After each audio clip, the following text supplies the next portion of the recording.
Hello বন্ধুরা, কেমন আছো সবাই? আশা করছি সবাই খুব ভালো আছো। তো চল আজ তোমাদের সাথে শেয়ার করব তেলাকচু শাকের তরকারি আর কুমড়ো পাতা বাটা। তো জানি না তোমরা কে কে এই শাকটা চেনো। এটা কিন্তু কিনতে পাওয়া যায় না। এটা বাড়ির আশেপাশে লতাযুক্ত এক ধরনের শাক হয়, যেখানে সেখানে হয়ে থাকে।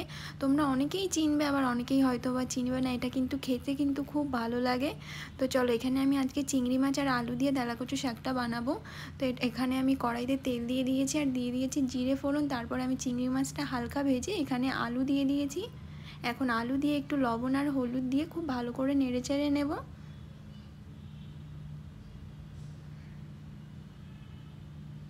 তোমরা হয়তো বা অনেকেই এই শাকটা চিনবে, আবার অনেকেই চিনবে না। তো দেখো, এখানে আমার আলুটা মোটামুটি ভাজা হয়ে গেছে। এখন আমি কেটে রাখাই শাকটা দিয়ে দেবো। আমি আগের থেকে শাকটা কেটে ধুয়ে রেখেছিলাম। এখন একটু প্লেট দিয়ে আমি ঢেকে দিয়েছি। এখন প্লেটটা তুলে আমি একটু লবণ দিয়ে দেবো আর একটু ভালো করে নাড়িয়ে দেব।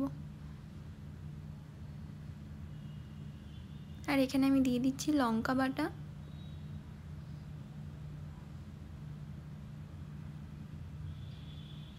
এখানে আমি লঙ্কা বাটাটা দিয়ে আর একটু নেড়ে চেড়ে আবার প্লেট দিয়ে ঢেকে রাখবো।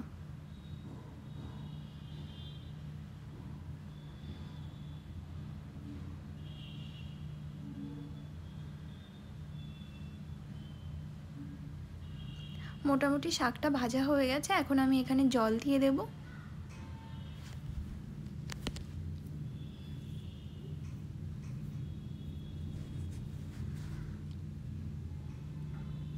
জল দিয়ে শাকটা নাড়িয়ে আরও 5 মিনিট মতো ঢেকে রাখবো।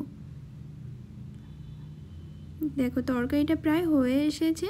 তরকারিটা এখন আরেকটু নেড়ে চেড়ে আমি নামিয়ে নেব।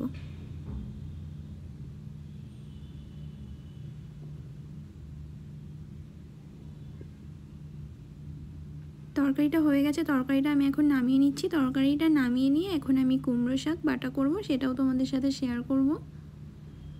দেখো, তরকারিটা আমি নামিয়ে নিয়েছি। আর এদিকে আমি কুমড়ো পাতাগুলো আগের থেকে ধুয়ে নিয়েছিলাম। এখন আমি এগুলো কুচি কুচি করে কেটে নেব। আর এখানে সাইডে আমি কড়াইতে সর্ষের তেল দিয়ে দিচ্ছি।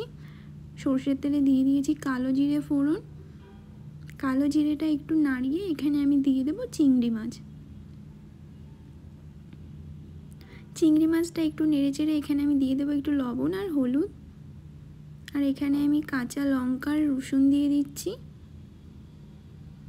এই সবগুলো উপকরণ একসাথে একটু খুব ভালো করে নেড়ে চেড়ে একটু ভাজা ভাজা হয়ে গেলে এখানে আমি দিয়ে দেব কেটে রাখা কুমড়ো পাতা বা কুমড়ো শাক, যাই হোক। তো এখানে আমি কুমড়ো শাকটা দিয়ে দিয়েছি। কুমড়ো শাকটা দিয়ে আমি একটু ঢেকে রেখেছি। ঢেকে রাখার পর ঢাকনাটা তুলে এখানে আমি আরেকটু নেড়ে চেড়ে এখন আবার একটু প্লেট দিয়ে 5 মিনিট মতো ঢেকে রাখবো।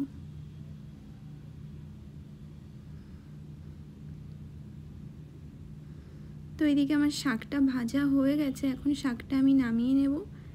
শাকটা আমি নামিয়ে ঠান্ডা করে মিক্সিতে বেটে নেব। চাইলে পাটাতেও বাটা যায়, শিলপাটাতে বাটলে আরও বেশি স্বাদ হয়।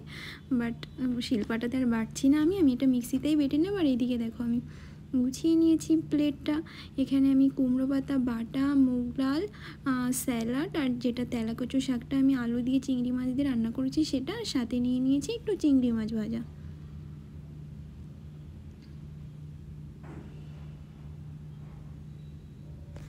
তো চলো সবাই, টাটা, ভালো থেকো, আবার দেখা হবে। তো এখানে দেখো আমি ভাতটা মেখেও নিয়েছি।